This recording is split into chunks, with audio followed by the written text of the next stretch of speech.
Текебаев 30 жылда эмне кылды эле деп суроо бергенди жакшы көргөндөр бар. Мен бүгүн 12-13 жылы күрөшүп жүрүп өткөргөн бир мыйзамым жөнүндө айтып берсем де, аны айтпайт эле болчумун. Шарапаткан Мажитова деген депутат аял Текебаевдин мыйзамы элди кыйнап жатат. Банктардагы кредиттин проценттерин жогорулатып элди эзип атат деп комитеттин жыйынында айтып калды. Бирок ал жерде Эмил Токтошев, Султан Айжигитов деген депутаттар түшүндүрүп бергенден кийин мен жооп бербей эле коеюн дегем.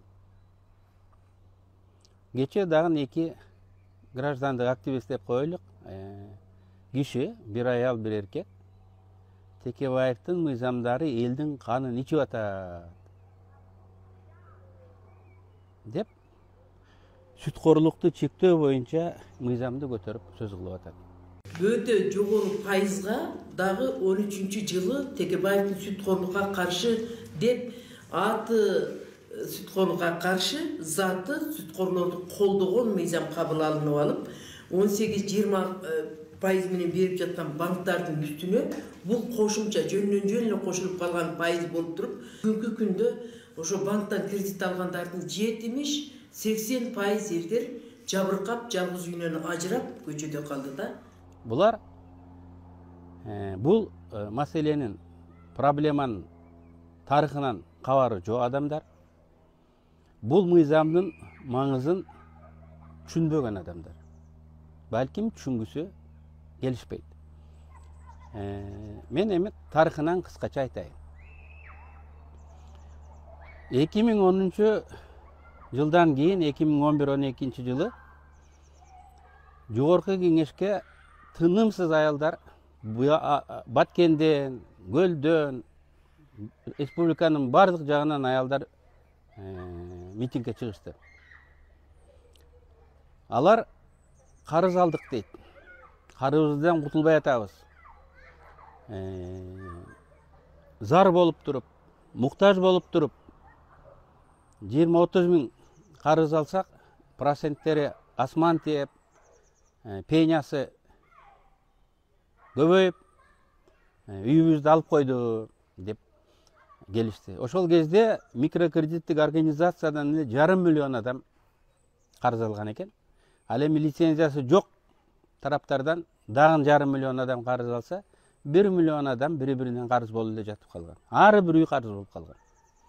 Ал кезде карыздын проценти чеги жок болчу. Пенясы, штрафы асман тээп, бир жылда 1000%тен ашып кетип аткан. Тартипке салган эч ким жок. Кредитке үйлөнүп калышты. Кредитке ата-энеси өтүп кетсе, узатып калышты. Кредитке ажыга барып келип калышты. Кредитке балдарын мектепке жөнөтүп, бузга жөнөтүп калышты. Бүт баары кредитке жашалып калды. Мунун себеби, биринчиден, элдин керектөөсү өстү, бирок анын финансылык сабаты жок эле. Муктаж болуп тургандан акча алсак эртең кайтара берет экенбиз деп аферисттердин, сүткорлордун тузагына түшүштү. Карыз алгандардын көп аялдар эле, көп келиндер үйлөрүнө бара албай, мен өрттөнүп өлөм деп жогорку кеңешке келип турду. Ошондо мен микрокредиттик организациялардын жалпы эле ушул кредит карыз алып аткандардын процентин чектеп, анткени биздин динде, ислам дининде сүткорлук арам деп эсептелинет. Процент арам деп эсептелинет. Бирок эми аны таптакыр жогото албасак дагы, аны чектейлик, азайталык, адилеттүү деңгээлге алып түшөйлүк деп бул мыйзамдын негизине ушул биздин философиялык, моралдык ушул баалуулуктарыбыз дагы турду. Ошол кездеги микрокредиттик организациялардын проценти күнүнө 1%тен 300%ка чейин болуп турган эле. Орточосу 65% эле. Мыйзам жазып, Кыргызстандагы любой карыз, любой коңушу бир тууганга берсе, кредиттик организациядан, кредиттик союздан, банктан аласыңбы, белгилүү чектен ашпаш керек. Ал чек финансылык рыноктун, экономиканын абалына карата төмөн ылдый түшүп турат деп формуласын аныктаганбыз. Андан ашканын мамлекет тааныбайт деп. Процент да чексиз болбойт. Пеня 20%ке чейин жеткенден кийин токтоп калат. Деп мына ушул жерде чек коюлган. Мына ошондон бери 10 жыл өттү. Биринчи жылы чу дегенде эле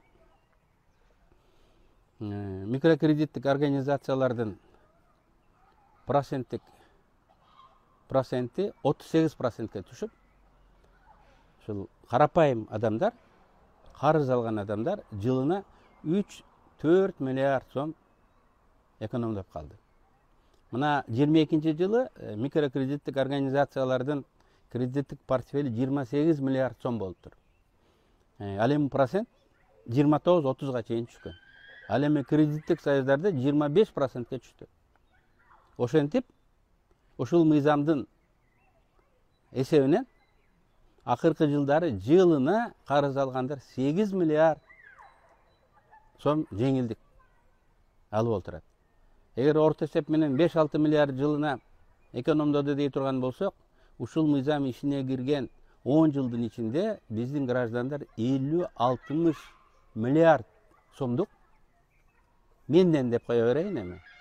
Жамандаганда менин фамилиямды айтат. Эми жакшы жагын деле менден Текебаевден деп коеюн. Текебаевден 50-60 миллиард сомдук жардам алган.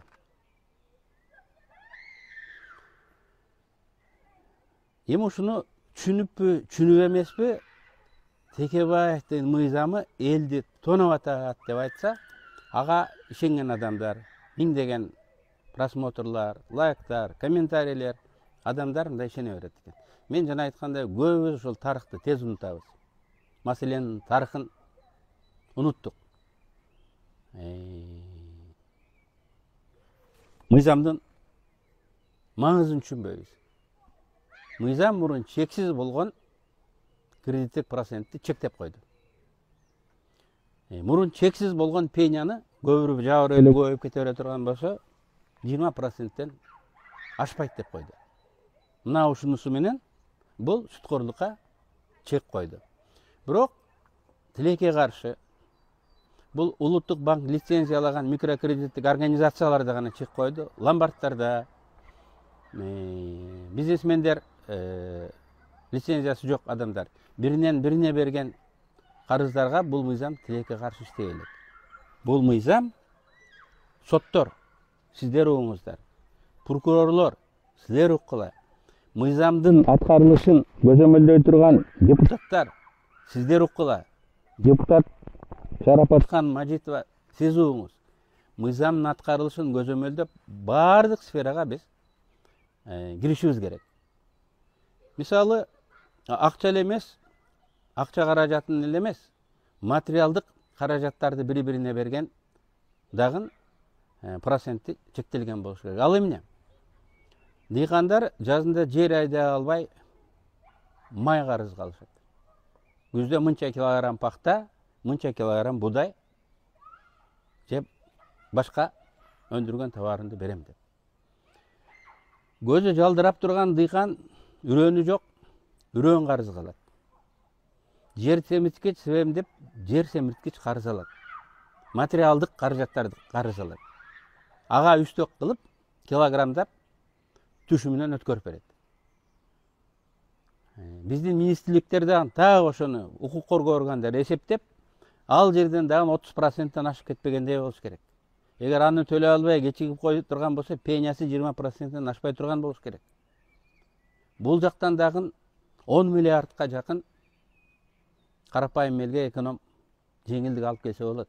Ошондо мына бул кичинекей закон 18-20 миллиард сом жылына муктаж болгон адамдарга, зар болуп карыз алган адамдарга жардам берет.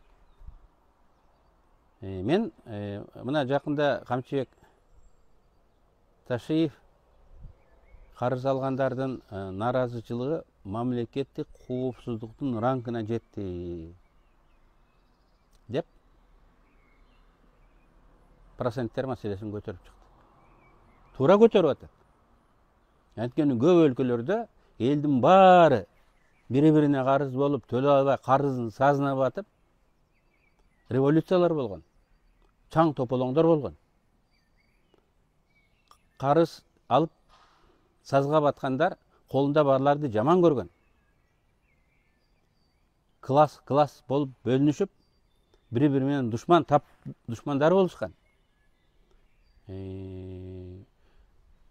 Мен ойлойм, ушул мыйзамдын аткарылышын бардык сферага тарта турган болсок, биздин ушул финансылык саясатыбызда дагы адилеттүүлүктүн принциптери кандайдыр бир даражада орун алат. Адамды адам эксплуатациялоо, капитал адамдын эмгегин эксплуатациялоону биз азайтабыз. Ушул кезге чейин реформа дегенде биз бардык нерсени айттык.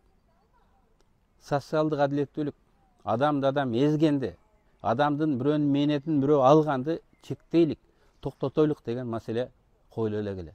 Ошол маселени биринчи жолу мына бул мыйзам 13-жылы койгон. Ушул мыйзам алынып атканда бүт банктар, бүт колунда бар адамдар, миллиарддаган пайда көрүп аткан адамдар мага каршы чыгышкан. Аларга кошулуп биздин өкмөт каршы чыккан. Алардын аткаруучусу болуп Улуттук банк каршы чыгып, Улуттук банктын төрагасы жаңылышпасам Чокоев деген каршы чыгып, Текебаевдин мыйзамы алынса, Кыргызстандан капитал качып кетип калат, инвестор качып кетип калат деп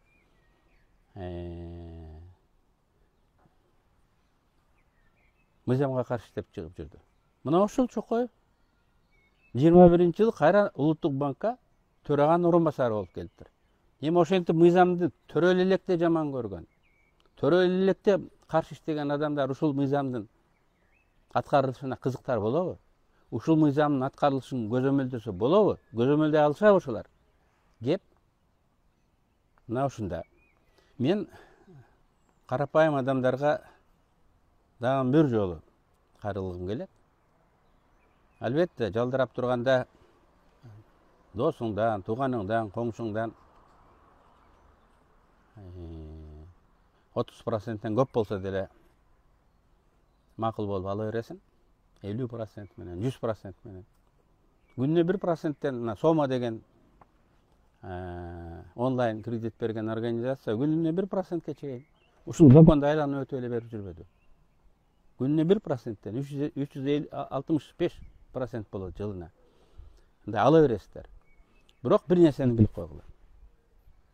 Эгер төлөй албай калсаңар, төлөбөйм деп сотко келсеңер, кандай келишимге кол койдуңар, мамлекет аны карабайт. Мамлекет бул жерде көргөзүлгөн 30%-ти гана мойнуна алат. Пениясы асмандап 2-3 миң% болуп кетсе дагы мамлекет 20%-ын гана чектеп берет. Ошон үчүн айла кетип турганда муктаждыктан же сабаты жоктуктан аферисттин курмандыгы болуп көп процентте келишимге кол коюп койсоңуздар дагы коркпоңуздар. Мыйзам бар эле, Текебаев айтты эле деп сотко келсеңер, сот ушул 30%-ын гана эсептейт. Пенияны 20%-тен ашырбайт. Ушуну мен сиздерге дагы бир жолу айтып койгум келет. Мыйзамдын аткарылышын ар бир адам өзү көзөмөлдөш керек. Эгер адамдар мыйзамдын аткарылышын артынан түшпөсө, көзөмөлдөбөсө, анда мамлекеттин чамасы келбейт.